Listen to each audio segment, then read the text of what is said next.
માતાજી પાસે જઈએ, પૂછી લઈએ, કંઈક બે ચાર વાતો કર, અમને મારી મા બતાવ, અમને અમારા દેવ બતાવી દે, અમારું સમાધાન થઈ જાય એટલે પછી અમારે તો બધું સારું.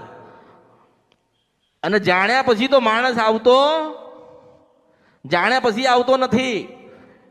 પહેલા તો આઈને એવું કે આટલા વર્ષથી ફરું છું, આટલા સમયથી ફરું છું, આટલી જગ્યાએ જઈને આવ્યો. પછી સત્યની શોધ થતી નથી, માણસ નિરાશ થઈ જાય.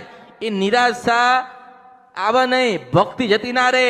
એટલે અમૃતની મેળી નાના મોટા પ્રમાણ આપી દઉં છું.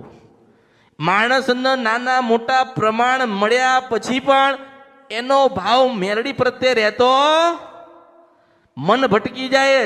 માતાજીએ તો કીધું, માતાજીએ તો સપનું આલ્યું, માતાજીએ તો પ્રમાણ આપ્યું, પણ અમારું કામ થયું મેં